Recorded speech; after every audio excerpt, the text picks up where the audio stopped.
Здравствуйте, друзья! Русь до крещения. Как жили славяне без церкви.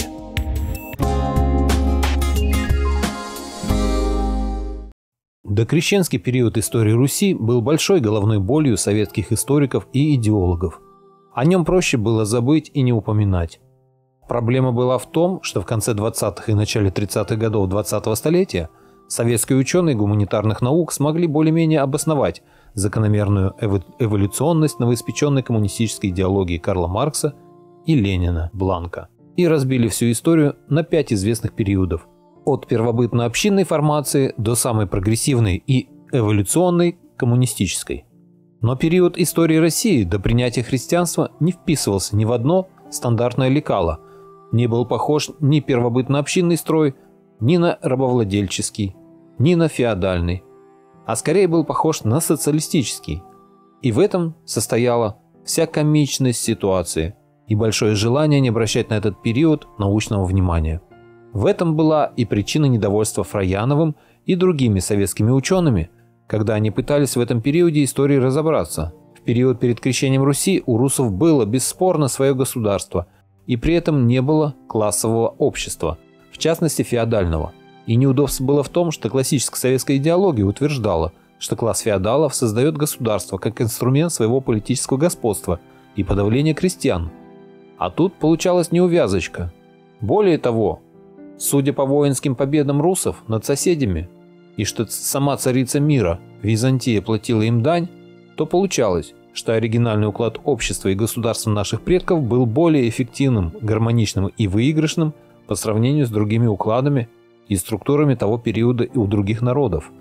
И вот тут надо заметить, что археологические памятники восточных славян воссоздают общество без каких-либо явственных следов имущественного расслоения.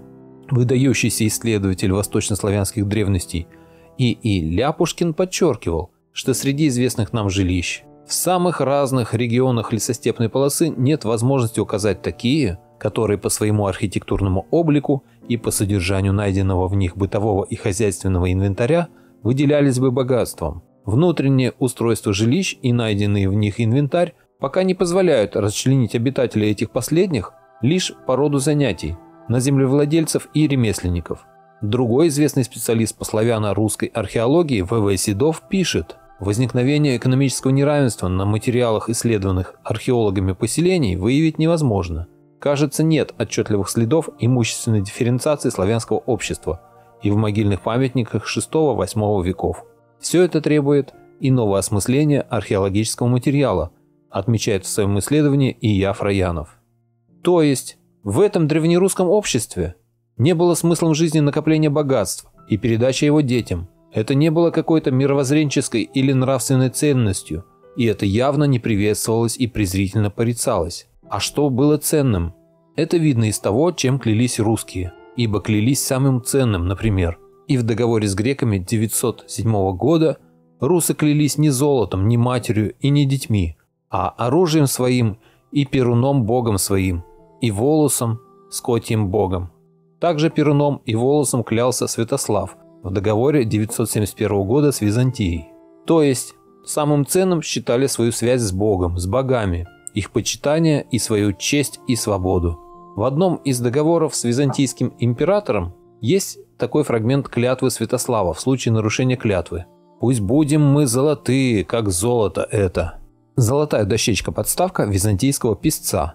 Это лишний раз показывает презренное отношение русов к золотому тельцу. И теперь, и тогда славяне, русы выделялись и выделяются в своем подавляющем большинстве доброжелательностью, душевностью, терпимостью к другим взглядам. То, что иностранцы называют толерантностью. Яркий пример этому еще до крещения Руси в начале X века на Руси, когда в христианском мире и речи не могло быть, чтобы языческие капища, святилища или кумиры, идолы стояли на христианской территории, при славянской христианской любви ко всем, терпении и милосердии, в Киеве за полвека до принятия христианства была построена соборная церковь, и вокруг нее существовала христианская община. Это только теперь вражеские идеологи и их журналисты лживо завопили о несуществующей ксенофобии русских, и во все бинокли и микроскопы пытаются эту их ксенофобию увидеть, а еще более спровоцировать. Исследователь истории русских Немецкий ученый Б. Шубарт с восхищением писал: «Русский человек обладает христианскими добродетелями в качестве постоянных национальных свойств. Русские были христианами еще до обращения в христианство». Б. Шубарт. Европа и душа Востока. У русских не было рабства в привычном понимании, хотя были рабы из пленников в результате сражений, у которых, конечно, был иной статус. И Я. Фраянов написал на эту тему книгу «Рабство и данничество у восточных славян». А в своей последней книге писал: «Восточнославянскому обществу было известно рабство. Обычное право запрещало обращать в рабов своих соплеменников, поэтому рабами становились захваченные в плен иноземцы. Их называли челядью. Для русских славян челядь прежде всего предмет торговли. Положение рабов не было суровым, как, скажем, в античном мире. Челядин входил в родственный коллектив на правах младшего члена. Рабство ограничивалось определенным сроком, после которого невольник, приобретая свободу, мог вернуться в свою землю или остаться у бывших хозяев, но уже на положении свободного. В науке подобный стиль отношений между рабовладельцами и рабами получил наименование патриархального рабства. Патриархальное – это отеческое. Такого отношения к рабам вы не встретите ни у мудрых греческих рабовладельцев, ни у средневековых христианских торговцев рабами, ни у христианских рабовладельцев на юге Нового Света в Америке. Жили русские в родовых и межродовых поселениях, занимались охотой, рыболовством, торговлей, земледелием, скотоводством и ремесленничеством. Арабский путешественник Ибн Фадлан в 928 году описывал, что русские строили большие дома, в которых жило 30-50 человек. Другой арабский путешественник Ибн Русте на рубеже 9-10 веков описывал как диковинку русские бани в сильные морозы. Когда же раскаляются камни высшей степени, поливают их водой, отчего распространяется пар, нагревающий жилье до того, что снимают одежду. Наши предки были очень чистоплотны, тем более в сравнении с Европой, в которой даже в период Возрождения при дворах Парижа, Лондона, Мадрида и других столиц дамы пользовались не только парфюмерией, чтобы нейтрализовать неприятный дух, но и специальными вшеловками для ловки вшей на голове. А проблему выброса испражнений из окон на улице города даже в начале XIX века рассматривал парламент Франции. Дохристианское древнерусское общество было общинным, вечевым, где князь был подотчетен народному собранию вече, которое могло утвердить передачу власти князя по наследству, а могло и переизбрать себе князя. Древнерусский князь – это не император и даже не монарх, ибо над ним стояло вече или народное собрание, которому он был подотчетен, отметил и Я. Фраянов. Русский князь этого периода и его дружина не демонстрировала феодальных гегемонских признаков. Без учета мнения авторитетнейших членов общества, глав родов, мудрых дидов и уважаемых военачальников решение не принималось. Хорошим примером этого был знаменитый князь Святослав. А.С. Иванченко в своем исследовании отмечает: обратимся к оригинальному тексту Льва Диакона. Встреча эта произошла у берега Дуная 23 июля 971 года, после того, как накануне Цимисхий запросил у Святослава мира и пригласил его к себе в ставку для переговоров, но тот ехать туда отказался. Пришлось Цимисхию, укротив свою гордыню, самому отправиться к Святославу. Однако, мысля по-рамейски, император Византии желал, если не удалось воинской силой, то хотя бы пышностью своего облачения и богатством нарядов, сопровождающей его свиты. Лев Диакон, государь, покрытый парадными, золотой ковки доспехами, подъехал верхом к берегу Истра. За ним следовали многочисленные сверкающие золотом всадники. Скоро показался и Святослав, переплывший реку в скифской лодке. Это лишний раз подтверждает, что скифами греки называли русов. Он сидел на веслах и греб, как все, ничем среди других не выделяясь. Внешность у него была такая: среднего роста, не очень большого и не очень малого, с густыми бровями, с голубыми глазами, с прямым носом, с бритой головой и с густыми длинными волосами, свисавшими с верхней губы. Голова у него была совсем голая, и только с одной ее стороны свисал клок волос. Одежда на нем была белая, которая ничем другим, кроме заметной чистоты, не отличалась от одежд других. Сидя в лодке на скамье гребцов, он поговорил немного с государем об условиях мира и уехал. Государь с радостью принял условия русов. Имея Святослав Игоревич относительно Византии такие же намерения, как против Великой Хазарии, он без особых усилий уничтожил бы эту кичливую империю еще во время своего первого похода на Дунай. 4 дня пути оставалось ему до Царьграда, когда Синкель Феофил, ближайший советник византийского патриарха, пал перед ним на колени, запросив мира на любых условиях. И действительно, Царьград платил дань Руси огромную. Подчеркну важное свидетельство. Князь русов Святослав, равный по своему статусу византийскому императору, был одет, как все его дружинники, и греб веслами вместе со всеми. То есть на Руси в этот период общинный, вечевой, соборный, строй был основан на равенстве, справедливости и на учете интересов всех его членов. С учетом того, что на современном языке умников социум – это общество, а социализм – это строй, учитывающий интересы всего общества или его большинства, то мы видим в дохристианской Руси пример социализма, причем как очень эффективного способа организации общества и принципов регуляции жизни общества. История с приглашением на княжение Рюрика примерно в 1859-869 годах также показывает устройство русского общества того периода. Познакомимся с этой историей и заодно выясним, кто же по национальности был Рюрик. Издревле сложилось у русов два центра развития – южный, на южных торговых путях на реке Днепр, город Киев, и северный, на северных торговых путях на реке Волхов, город Новгород. Когда был построен Киев, доподлинно неизвестно, как и многое в дохристианской истории Руси, ибо многочисленные письменные документы, летописи, в том числе и те, над которыми работал знаменитый христианский летописец Нестор, были уничтожены христианами с идеологических соображений после крещения Руси. Но известно, что Киев был построен славянами во главе с князем по имени Кий и его братьями Щеком и Хоревом. Была у них и сестра с красивым именем Лыбедь. Тогдашний мир вдруг узнал и заговорил о киевских князьях, когда 18 июня 860 года киевский князь Аскольд и его воевода Дир подошли с русским войском к столице Византии Царьграду, Константинополю с моря, на 200 больших ладьях и предъявили ультиматум, после чего неделю атаковали столицу мира. В конце концов, византийский император не выдержал и предложил огромную контрибуцию, с которой русы уплыли на родину. Понятно, что главная империя мира могла противостоять только империя. И это была великая развитая славянская империя в виде союза славянских племен, а не дремучие варварские славяне, которых облагодетельствовали своим приходом цивилизованные христиане, как об этом пишут авторы книг даже в 2006-2007 годах.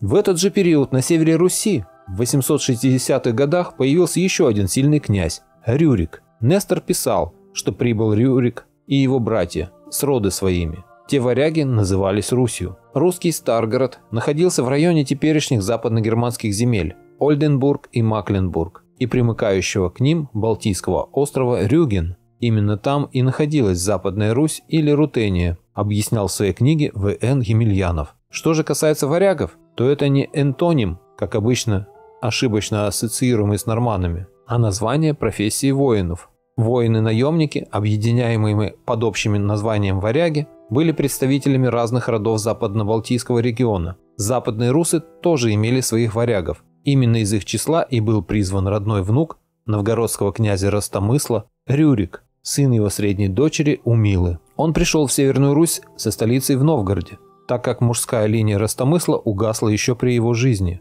Новгород к моменту прихода Рюрика и его братьев Санеуса и Трувора был древнее Киева, столицы Южной Руси, на века. «Новгородцы, ти суть людье новгородцы, от рода варяжска», писал знаменитый Нестор, как видим, подразумевая под варягами всех северных славян. Как раз оттуда и начал править Рюрик из расположенного севернее Ладограда, современная Старая Ладога, о чем и записано в летописи. «Исидей старейший в Ладозе Рюрик». Как утверждает академик В. Чудинов, земли сегодняшней Северной Германии, на которых раньше жили славяне, называли Белой Русью и Рутенией, и соответственно славян русами, рутенами, ругами. Их потомками являются и славяне-поляки, давно живущие на Одере и берегах Балтики.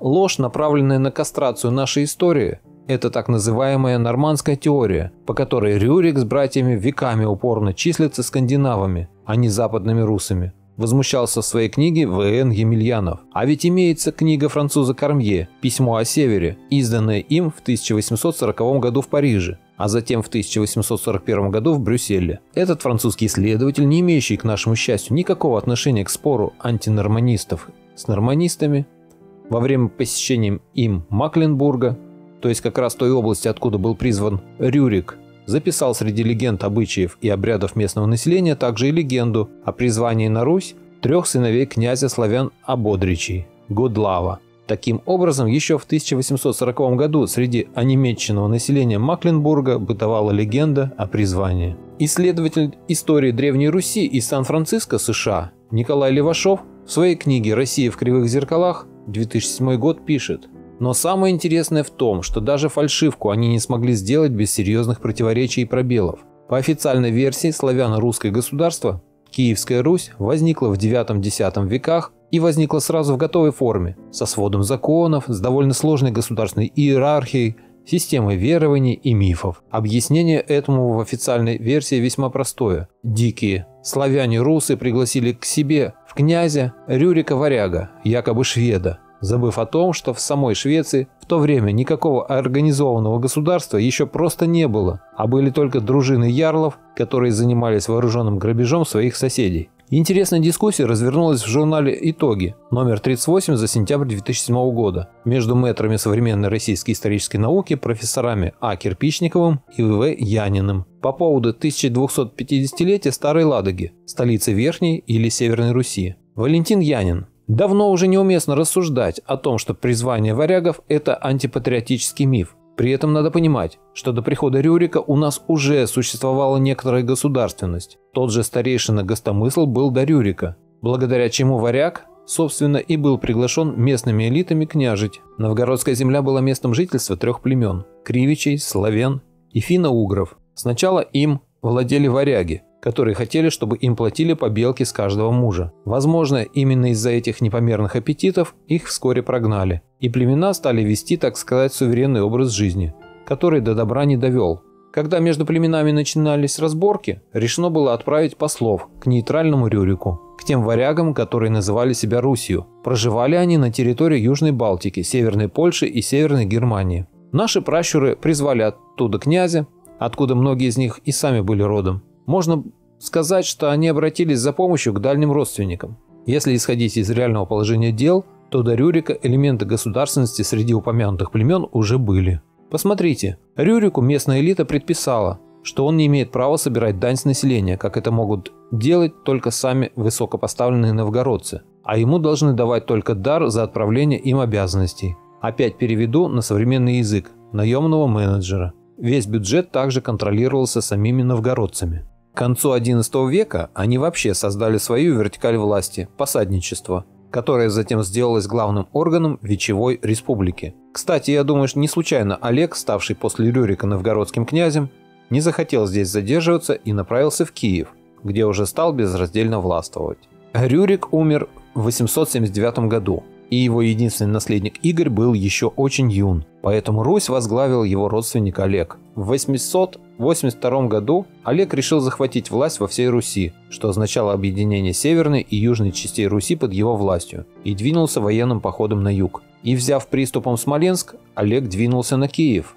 Олег выдумал хитрый и коварный план. Он с воинами под видом большого торгового каравана приплыл по Днепру к Киеву. И когда встретить купцов вышли на берег Аскольд и Дир, то Олег с вооруженными воинами выскочили из ладей и, предъявив Аскольду претензию, что он не из княжеской династии, убил обоих. Таким коварным и кровавым способом Олег захватил власть в Киеве и таким образом объединил обе части Руси. Благодаря Рюрику и его последователям Киев становился центром Руси, в который входили многочисленные славянские племена. Конец IX-X века характеризуется подчинением древлян, северян, радимичей, вятичей, уличей и других союзов племен Киеву. В результате под гегемонией полянской столицы сложился грандиозный союз союзов или суперсоюз, охвативший территориально почти всю Европу. Киевская знать, поляне в целом использовали эту новую политическую организацию как средство для получения даний, отметил Ия Фраянов.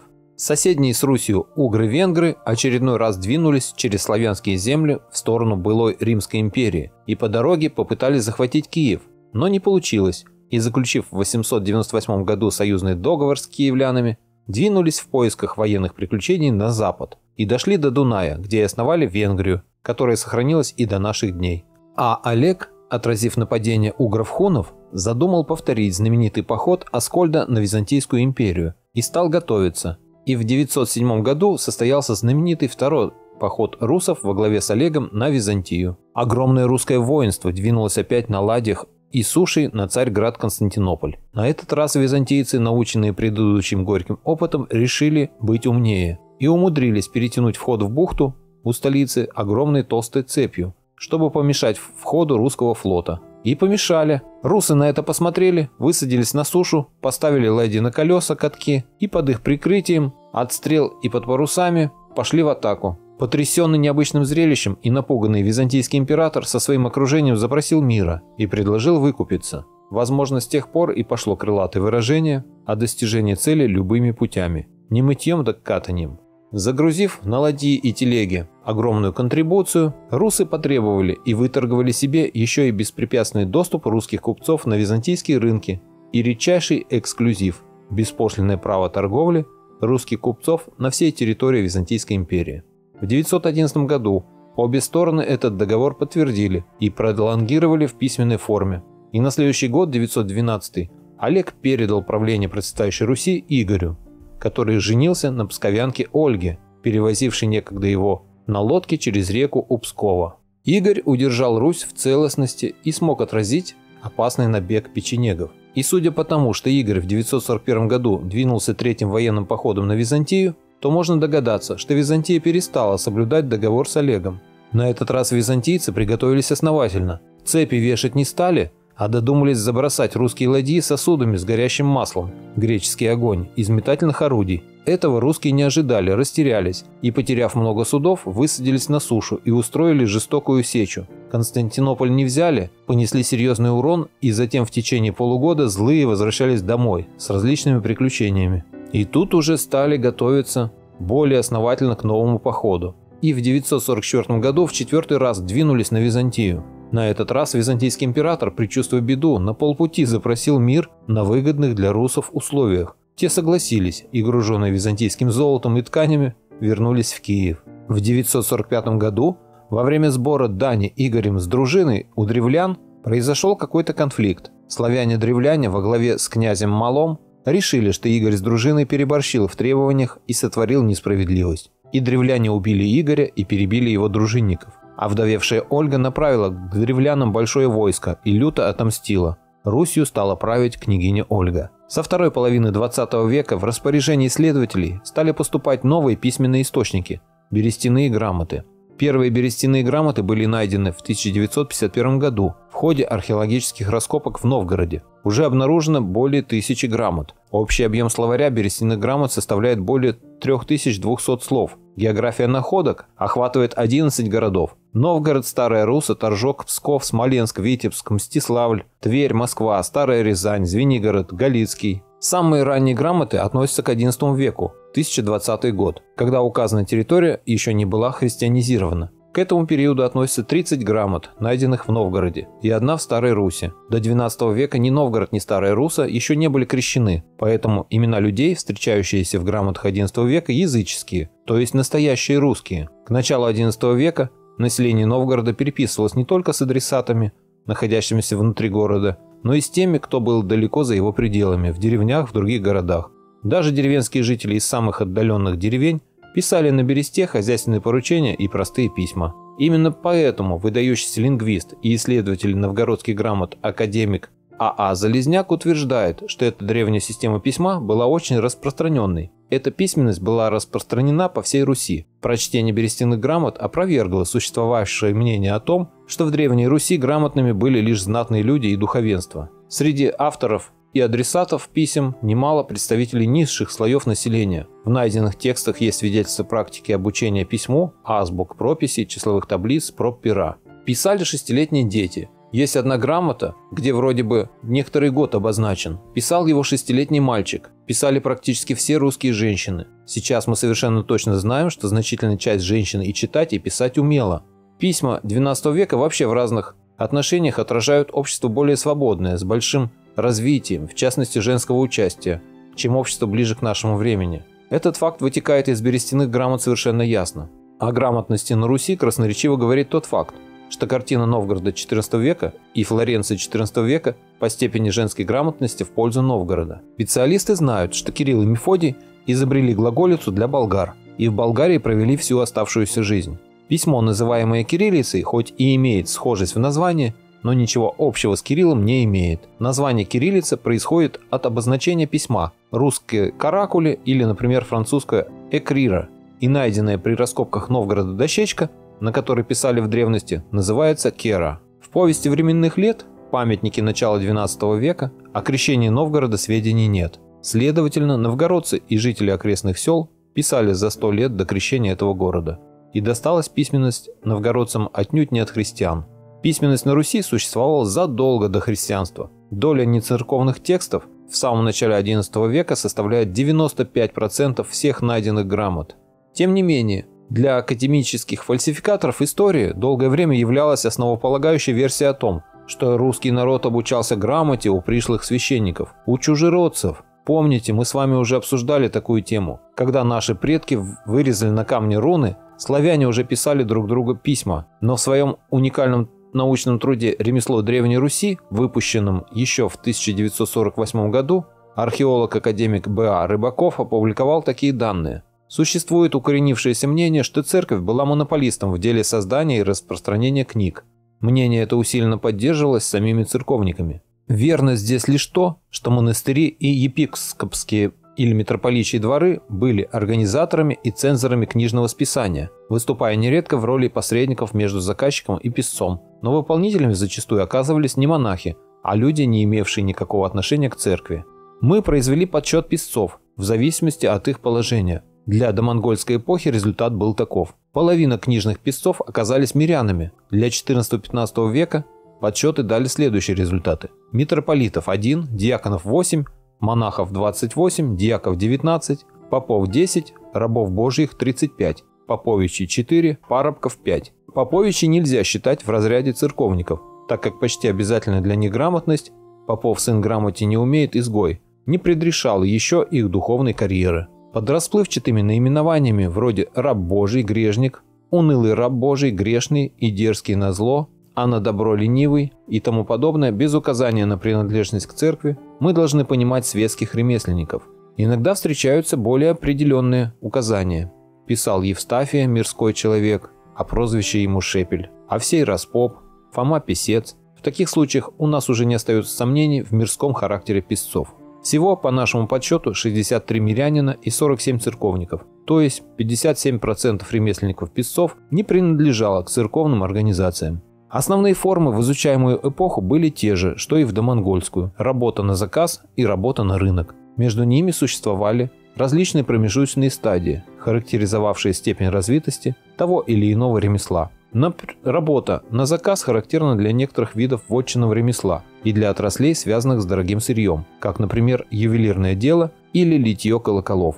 Эти цифры академик привел для XIV-XV веков, когда уже по повествованиям церкви она служила чуть ли не кормчим для многомиллионного русского народа. Интересно было посмотреть на загруженного одного единственного митрополита, который вместе с совершенно ничтожной кучкой грамотных диаконов и монахов обслуживал почтовые нужды многомиллионного русского народа из нескольких десятков тысяч русских деревень. Кроме этого, этот митрополит и компания должны были обладать многими поистине чудесными качествами, молниеносной скоростью письма и перемещения в пространстве и времени, умением одновременно находиться сразу в тысячах мест и так далее. Но не шуточный, а реальный вывод из данных, приведенных Б.А. Рыбаковым, следует такой, что церковь никогда не являлась на Руси местом, из которого проистекало знание и просвещение. Поэтому, повторим, другой академик РАН А.А. Залезняк констатирует, что картина Новгорода XIV века и Флоренции XIV века по степени женской грамотности в пользу Новгорода. Зато церковь к XVIII веку привела русский народ в лоно безграмотной тьмы, что и сейчас, кстати, происходит. Рассмотрим другую сторону жизни древнерусского общества до прихода на наши земли христиан. Она касается одежды. Историки привыкли нам рисовать русских людей одетыми исключительно в простые белые рубахи, иногда, правда, позволяя себе сказать, что это рубахи были украшены вышивками. Русские представляются такими нищими, едва способными одеться вообще. Это очередная ложь, распространяемая историками о жизни нашего народа. Для начала напомним, что первая в мире одежда была создана более 40 тысяч лет назад именно на Руси, в Костенках, А, например, на стоянке Сунгирь во Владимире уже 30 тысяч лет назад люди носили кожаную куртку из замши, отделанную мехом, шапку-ушанку, кожаные штаны, кожаные сапоги. Все это было украшено различными предметами и несколькими рядами бус. Умение делать одежду на Руси, естественно, сохранилось и развивалось до высокого уровня. И одним из важных материалов одежды для древних русов стал шелк. Археологические находки шелка на территории Древней Руси 9-12 века были обнаружены более чем в 200 пунктах. Максимальная концентрация находок – Московская, Владимирская, Ивановская и Ярославская области. Как раз в тех, в которых в это время наблюдался подъем населения. Но эти территории не входили в Киевскую Русь, на территории которой, напротив, находки шелковых тканей весьма малочисленны. По мере удаления от Москвы, Владимира и Ярославля плотность находок шелка вообще стремительно падает, и уже в европейской части они единичны. В конце первого тысячелетия нашей эры в Московском крае жили вятичи и кривичи, о чем свидетельствуют группы курганов. У станции Яуза, в Царицыне, Чертанове, Конькове, Дереалеве, Зюзине, Черемушках, Матвеевском, Филях, Тушине и других. Вятичи составили и первоначальное ядро населения Москвы. По разным источникам князь Владимир крестил Русь, вернее начал крещение Руси в 986 или 987 году. Но христиане и христианские церкви были в России, конкретно в Киеве, задолго до 986 года. И дело было даже не в терпимости славян-язычников к другим вероисповеданиям, а в одном важном принципе – принципе свободы и суверенности решения каждого славянина, для которого не было хозяев. Он сам для себя был царь и имел право на любое решение, не противоречащее обычаям общины. Поэтому никто не вправе был его критиковать, попрекать или осуждать, если решение или поступок славянина не наносил вред общине и ее членам. Ну а дальше уже началась история крещенной Руси. Вот эта история как раз портит все хорошее, что было на Руси до крещения. Спасибо вам за то, что слушали. Вот такая интересная статья попалась мне сегодня, и я решил поделиться ею с вами. Надеюсь, вам было интересно. А если хотите не пропустить следующие мои выпуски, подпишитесь на мой канал и отметьте колокольчик. Всем спасибо за внимание. Буду рад вас видеть на своем канале снова.